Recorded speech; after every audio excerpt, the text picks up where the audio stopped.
We're talking about opportunity knocks, and I was going to tell some knock-knock jokes, but I couldn't really think of any.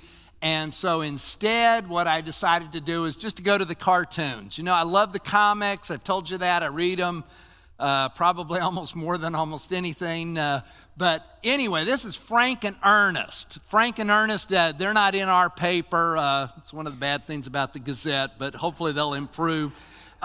Frank and Ernest, if I get their story right, are two homeless guys who are great philosophers. They know life. They don't have a dime to their name, but they could solve all of the world's problems. So this is Frank and Ernest talking to each other. Opportunity knocked at my door once, but just to ask for directions. That's one of them. Here's another one. Opportunity knocked once, but by the time I switched off the alarm system, removed the safety bar, loosened the guard chain, and unlocked the deadbolt, it had gone. And then here's one last one. These are pretty lame, but you better laugh because I think this is the only jokes I got in this thing. Every time opportunity has knocked at my door, it's been with a knock-knock joke. So that one's not too bad. You know what? Someone else said sometimes opportunity knocks, but most of the time it just sneaks up and then quietly steals away. Okay, you got it, what we're talking about. We're talking about not opportunity that God gives us. Kind of the subtitle to these 3 sermons that we're doing, today's the last of them, is embracing God's best, stepping into God's best. I don't think there's a person here that hasn't had an opportunity present itself and you just fumbled it. You froze, you fought, you fled, something. And, when you look back at a really good opportunity and you blew it, that's regretful. I mean, that's pretty haunting. And, I don't think there's any of us here today that would want to look at opportunity that God gives us and just walk away. We want God's best. And I think the thing that's really cool about our relationship with God is I think God is constantly presenting us with opportunities to experience His blessing, to experience His best. But I think at the same time, we all would recognize that, a lot of times we're not experiencing God's best. So what we've been doing is we've been looking at 3 different people, Solomon and Rehoboam, and now today we're going to look at Jeroboam, who all had the opportunity to experience just incredible blessing from God, and they fumbled it. And so we're kind of looking at these negative examples to see if we can learn something from them, because I don't want to do that tomorrow. I don't think you want to do that tomorrow. I don't want to do that next week. I certainly don't want to do it next year. I mean, if God has something for me and He presents a deal, I want to be smart enough to take it. I want to get rid of the things in my life that are going to keep me from it. So that's kind of how we've been approaching these guys. And like I said, we looked at Solomon, and even though Solomon was the wisest man that ever lived, probably arguably became one of the most powerful kings that ever lived, leading one of the most successful nations that ever existed, at the end of his life, God made an offer to him, and he blew it. He fumbled it. He kind of did that thing that a lot of people do in their middle ages. He's in his 50s somewhere. He's built the temple. He's built the palace. He's, created a nation that's got an economy that is humming like crazy. And God said, you think that's good? Let me take you to the next level. And he fumbled it. And the end of his years were pretty pathetic from a spiritual standpoint. His son Rehoboam had the opportunity to take over the most powerful nation on the face of the earth, the most prosperous nation on the face of the earth, and he blew it. Well, today we're going to look at Jeroboam. So we've been following this story that is in 1 Kings chapter 11. So if you got a Bible, turn to 1 Kings 11. If you want to pull it up on your phone, if you can pick the translation, I'm using New American Standard. That might make it a little easier to follow along. Turn to 1 Kings chapter 11. Now here's the story. Solomon was at the end of his life. God made this offer to Solomon that if you will stay faithful to me, if you will walk into integrity, I'm going to make your name great, like David, your father's name. Well, Solomon didn't do it. And so God pronounced judgment upon Solomon and said, you know what? Not in your lifetime, but in your son's lifetime, I'm going to rip 5/6 of the nation away from you. There's 12 tribes of Israel, 12 family groups that comprised that nation. 10 of those family groups are going to revolt and bolt. I'm going to rip them away. And who did God say that he was going to give them to? One of Solomon's lieutenants named Jeroboam. Now Jeroboam, he was not royalty. He didn't come from the academic world. He wasn't intelligentsia. He was the son of a widow, which meant he grew up poor, probably hand-to-mouth type existence. The only thing Jeroboam was really good at is he evidently had a lot of natural skill, and he was a pretty good warrior and an excellent manager. And God told Jeroboam, I'm going to give you the nation. And the word got out that God was going to give Jeroboam the nation. And what does Solomon do? Solomon drives him out of town. And Jeroboam goes down to Egypt, stays there for a long time until he finds out that Solomon's dead. He comes back, but he's not really expecting the nation to fall into his lap at all, because he's just this poor kid that knew how to use a sword. He was just this poor kid that was actually pretty good at doing stuff. But he wasn't royalty. He wasn't the child of the smart people like Rehoboam and all of his friends. He was just Jeroboam. Well, the story we looked at last week in chapter 12, or in chapter 12, tells about how Rehoboam fumbled the opportunity he had, and God gave the nation to Jeroboam. Now, God had given Jeroboam a heads up of what's going to happen. So look at 1 Kings 11, verse 38. Okay?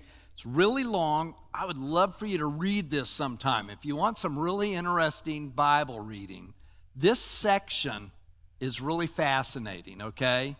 And it's a little hard, so you got to read it a little slower and maybe keep up with all these names, because you got Rehoboam and Jeroboam and others and stuff going on. But if you catch the drift, there's some fascinating stuff going on here. But the bottom line is, God is telling Jeroboam, I'm going to give you this nation. You may be the son of a widow. You might be from the wrong side of the tracks, but I'm going to give you this nation. And look at verse 38 of 1 Kings chapter 11, verse 38. Then it will be, this is God talking to Jeroboam before he ever, gets the kingdom at all.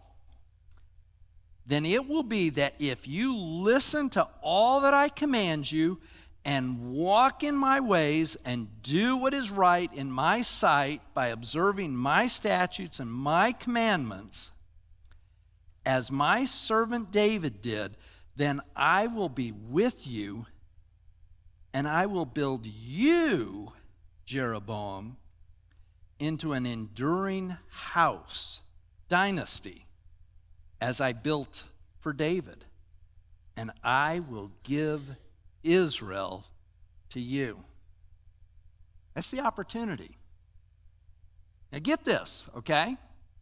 Because we read that and it's kind of jumbled and we have a hard time tracking with it, but this is significant. I mean, who's the greatest king that Israel ever had? David.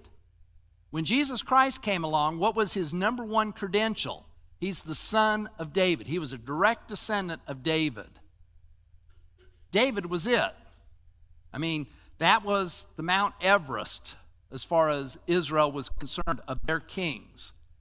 So look at verse 38, particularly the second half of it.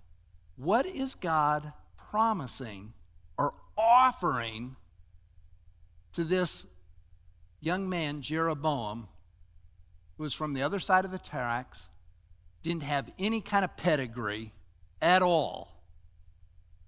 He said, I will make you as great as David. I mean, I will build you, Jeroboam, into an enduring dynasty.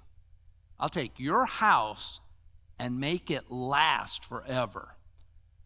Now, you know, if you really know the Bible and stuff, you're sitting and thinking, now how in the world would that work? Well, the Messiah, Jesus, would have come from David, but somehow God is making an offer to Jeroboam here that is huge.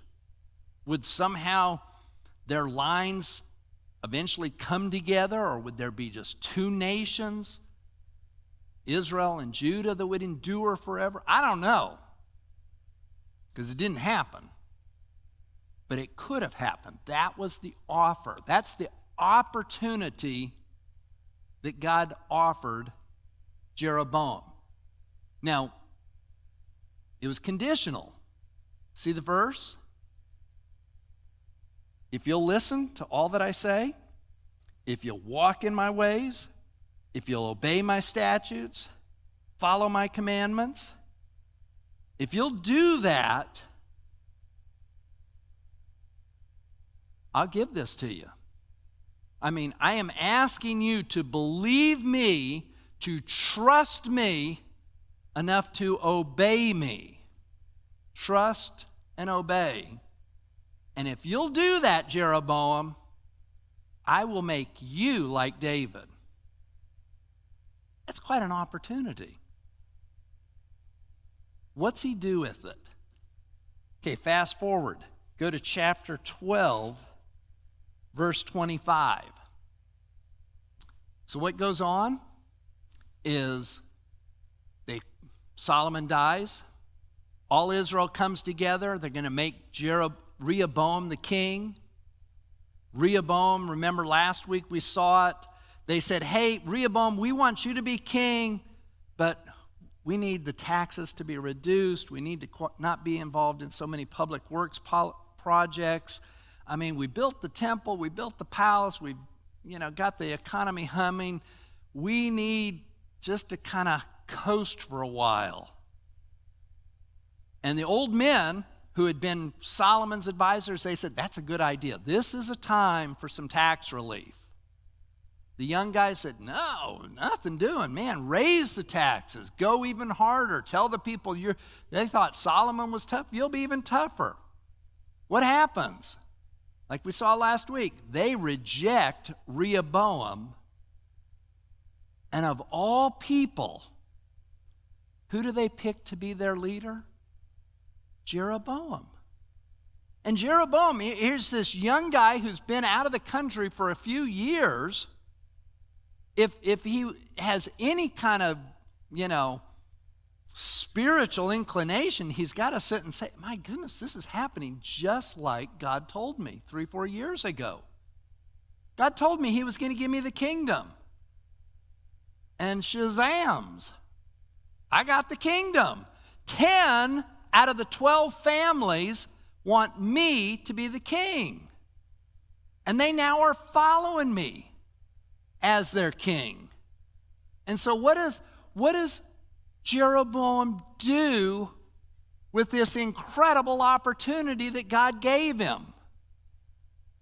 And it's not just the opportunity to be the king over 10 of the 12 families, It is the opportunity to become like David, the King of Kings, the one whose house is going to last forever. And God, by the way, told me my house would be enduring forever. What does he do with it? He blows it. And if you will take the time to read between verses 25 down to verse 33, you will find some fascinating stuff going on here of how Jeroboam blew it. But for the sake of time, I'm just going to summarize it. Let me tell you what he did. He forgot who God gave him the shot. It's like he was oblivious to the fact that God had already predicted this 3-4 years earlier. And the second thing he did was he felt compelled to figure out how he could earn it and make it happen. It's like he got this little opportunity. It's like, oh my goodness, I've got to capitalize on this thing. And he sinned in some big way. And his sin became the benchmark of major sin. His sin became the benchmark of major sin, of which every king that followed, they were measured against this sin. Remember, if you ever read through the book of 1 Kings here, and I know I'm being real technical and asking it to think here a lot, but here's the deal. When you read from 1 Kings on, from this part on, every king is going to be measured. Did he continue in the sins of Jeroboam? Or did he forsake the sins of Jeroboam? Was he like Jeroboam? Or was he not like Jeroboam? Because Jeroboam, instead of stepping up to what God called him to do, he plummeted into some major sin. What was that major sin, if we were to take the time to look at that passage in a little bit more detail? Let me tell you what he did here. He did 4 things. The first thing he did was he started to proclaim an inaccurate view of God.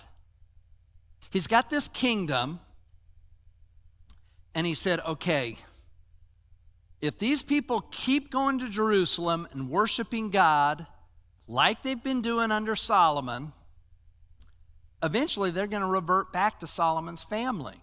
They're going to go with Rehoboam. I'm going to be voted out of office next election cycle. So he started to figure out, he started to mess with the worship, if you will.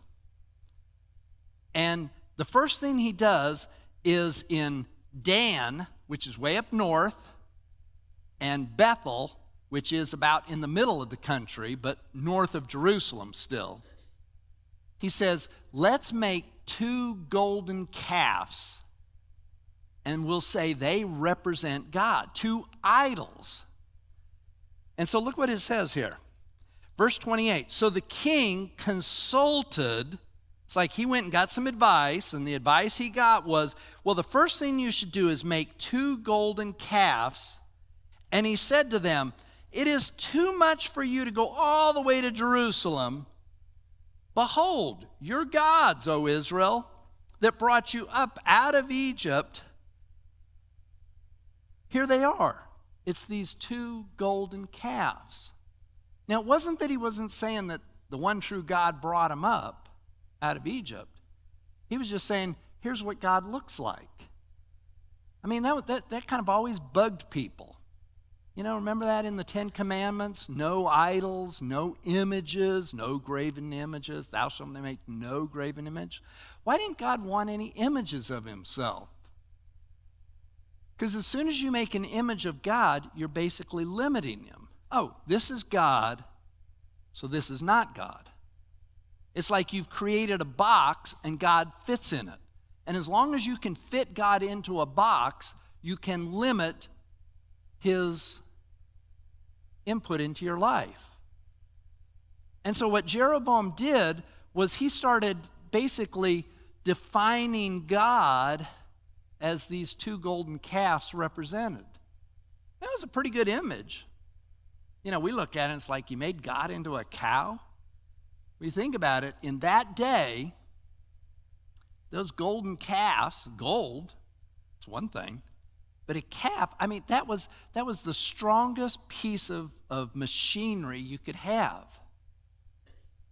I mean, when those things grow up, they pull the plows. They produce. I mean, my money is made on the backs, literally, of those cows.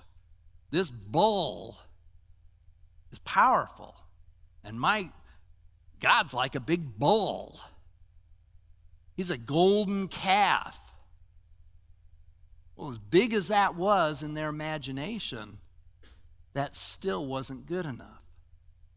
So Jeroboam limited God into the space of just being just a gold calf, a gold bull. You know what else he started doing?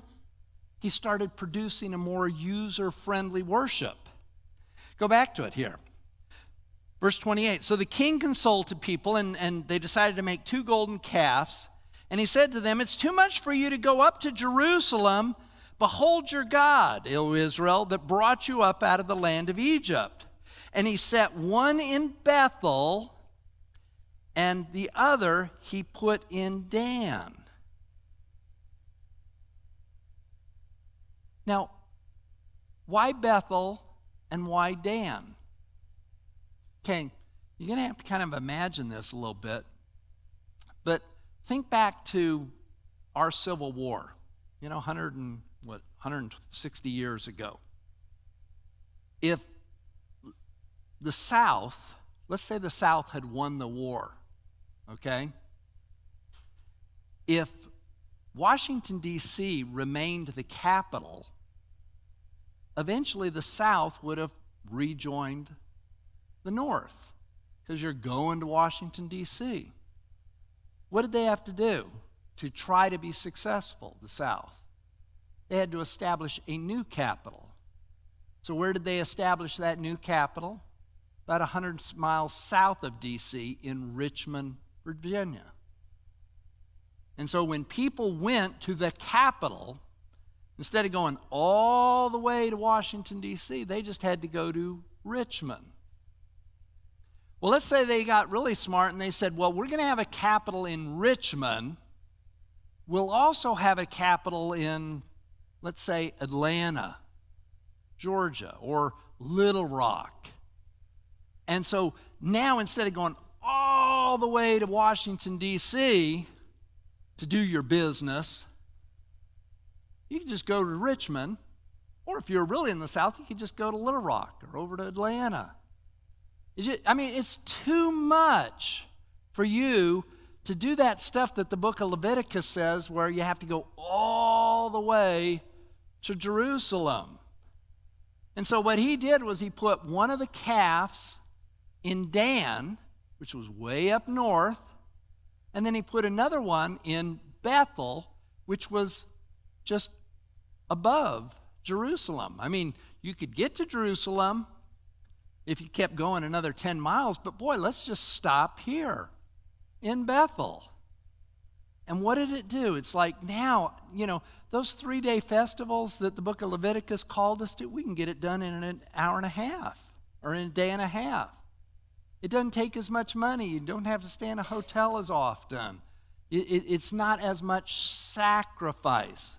All this to say, it was just a little bit more user-friendly worship experience that he was offering to people. You know what else he did? Look at this. This whole thing about only Levites can be priests, that just kind of rubs against you. What if you feel called by God to be a priest? And God said, no, only the Levites could be priests. So what he said was, let's just open up the doors, and anyone and everyone could be a priest. Look at it, verse 30. Now this thing became a sin for the people who went to worship the one as far as Dan. And he made houses on high places and made priests from among all the people who were not of the sons of Levi. Now that was a major violation, because it was supposed to be the Levites who were going to be the spiritual leaders. Now, yeah, that changes on our side of the cross, but get the deal. The way in the Old Testament, the way you qualified to be a spiritual leader is you were born into the family of Levi. And he totally put that away.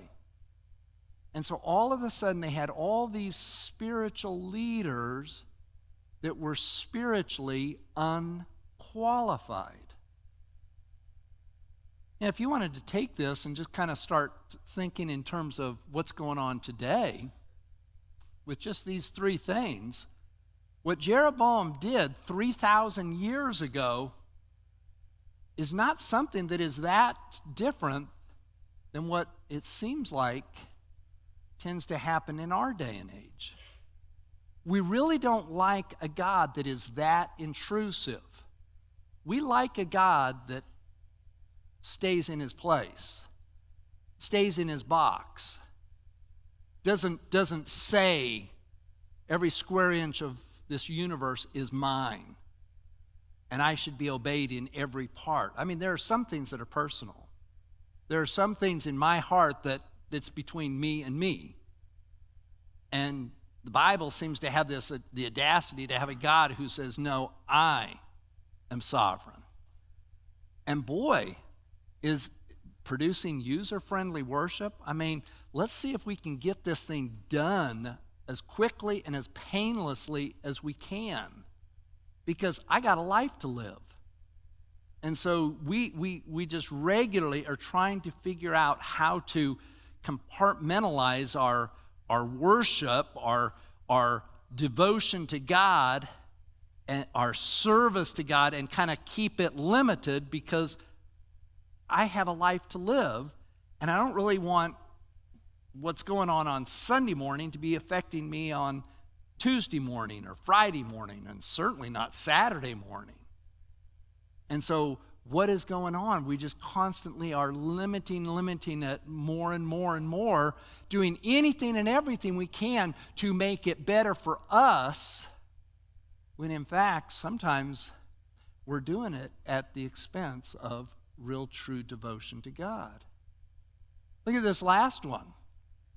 I mean, today, if there's anything that seems to be going on in spiritual leadership, it's like, man, this guy is great, or this woman is so good, so gifted, so whatever.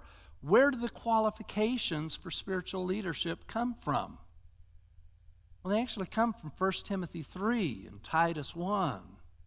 You know, there's a list there of about 15 different qualifications of this is what a spiritual leader looks like. And many times you look at those and it's like, boy, that doesn't really match what's going on morally.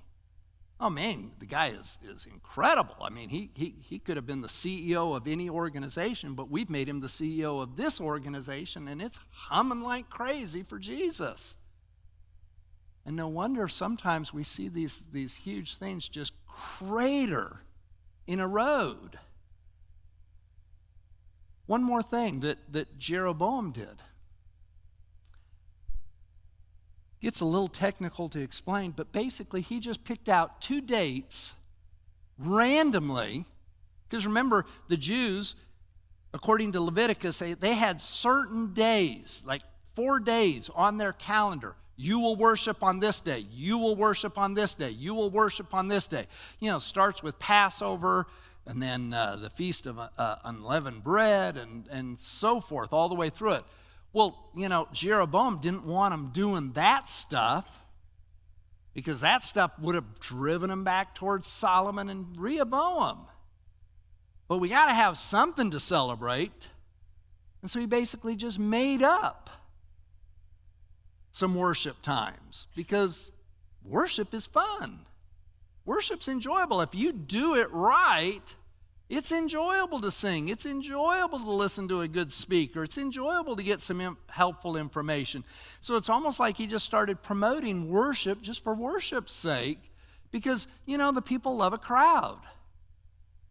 And you get energy from coming together and all being on the same focus, whether it's towards God or whether it's towards just building a rec center or something else or a team that we're going to support, You go to a Cowboys game, you go to a Rangers game, and you got, 50, 70,000 people together that all are hoping, our people will produce. And there's an energy that's there.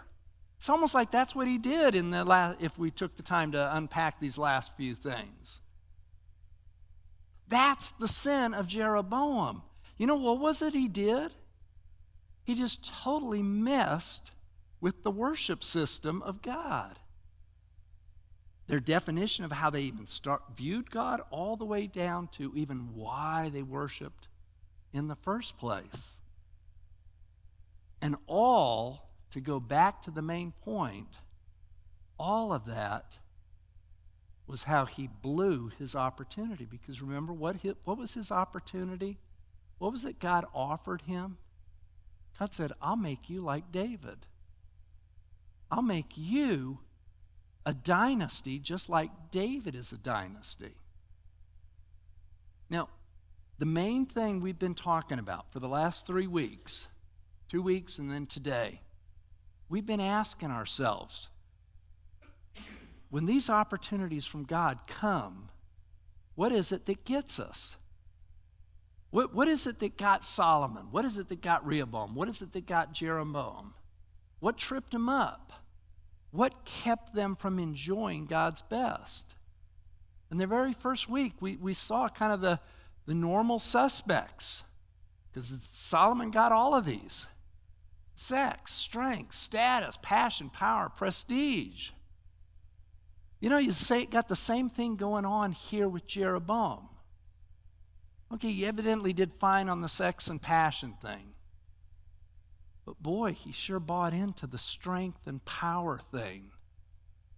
But probably the thing that I think that is deepest with Jeroboam, I don't think, understood the grace of God. You say, wow, you are going all over the direct thing today. I'm sorry, track with me if you can. Jeroboam felt like he had to earn that kingdom that God said he was going to give him. Jeroboam felt like he had to figure out how to retain that kingdom that God said would just be his if he would simply trust and obey, if he simply would believe and act on his belief system. Just to put it in New Testament terms, you know what I think Jeroboam's problem was? He didn't understand the gospel. He didn't understand how God works with us.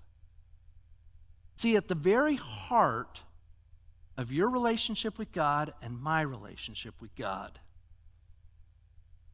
are basically just a few facts.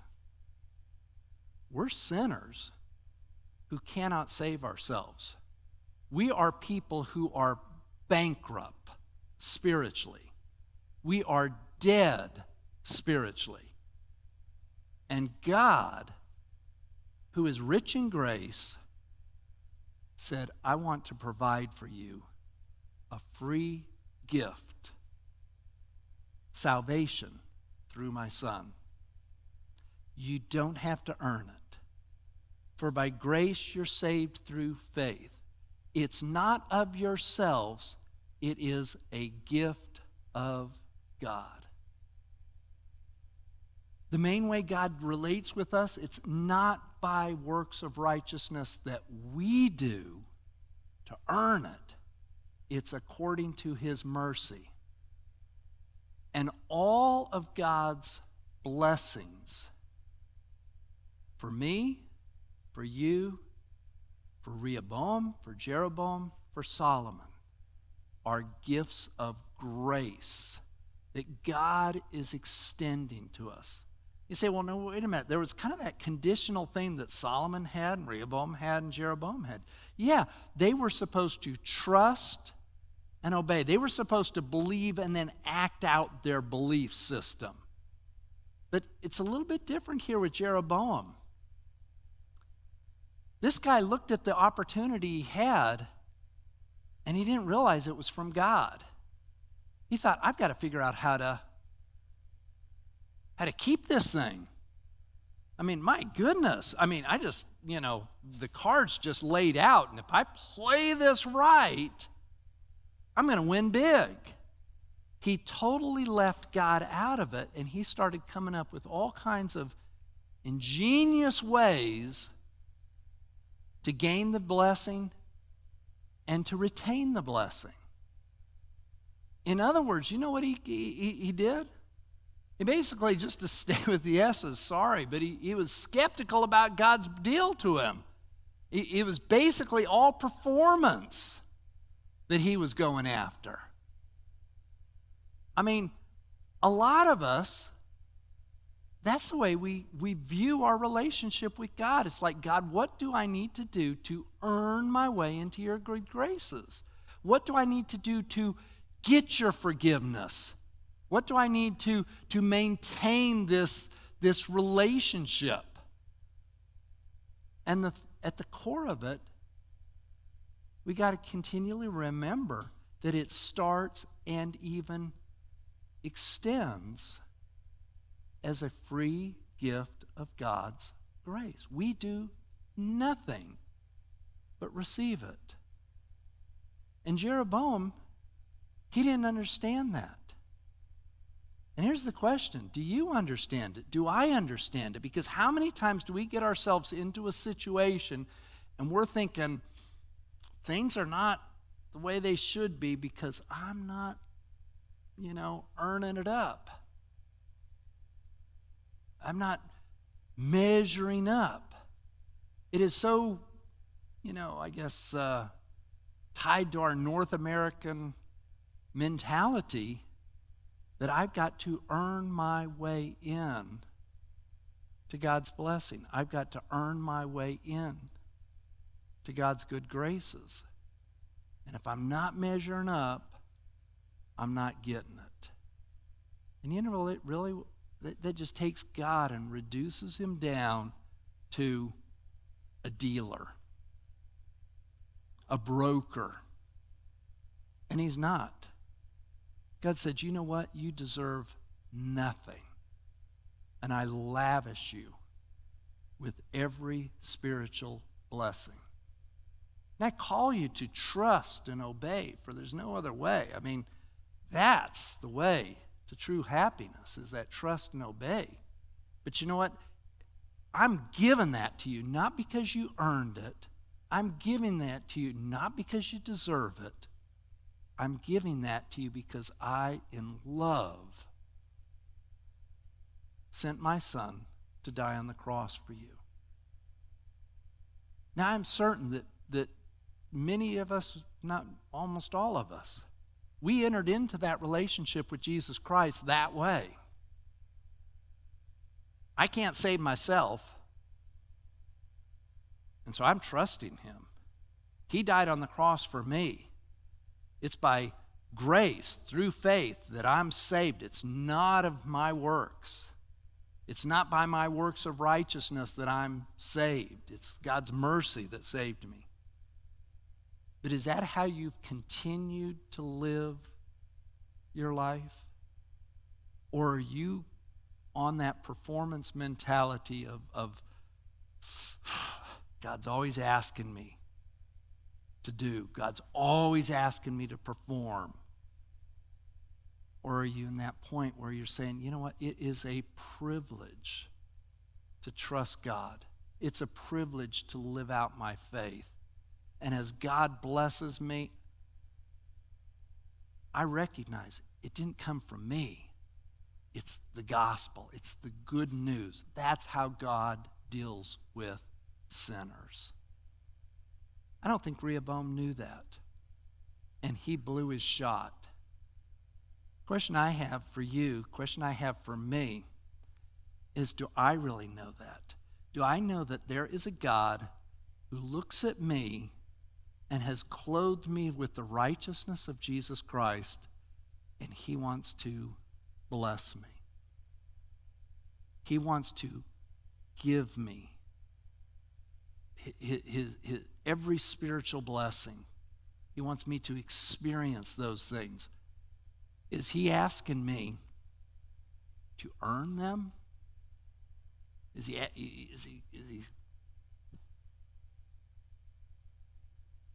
he trying to strike a deal with me? Or is he still asking me just to simply, in faith, receive it? That's how God wants to deal with you. God is this incredible heavenly Father who wants to love you. And I think our tendency, because of our depravity, is to constantly take him and reduce him down to being a broker, where we're just exchanging. And so consequently, we never really fully feel forgiven. We never fully feel adequate. We never feel fully right with God.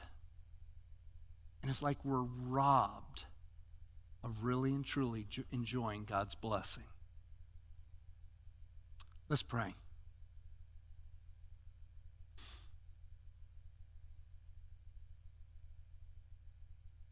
Just before I pray, I want to give you a minute to kind of absorb all that we've talked about today, because it's been a lot.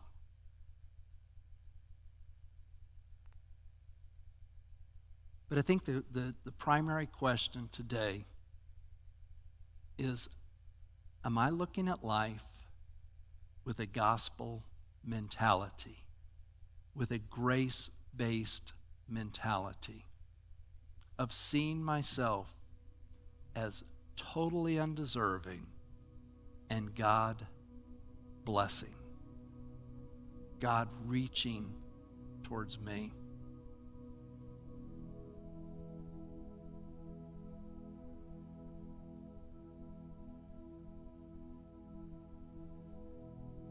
Father, I pray that today you would help us to fully catch this truth.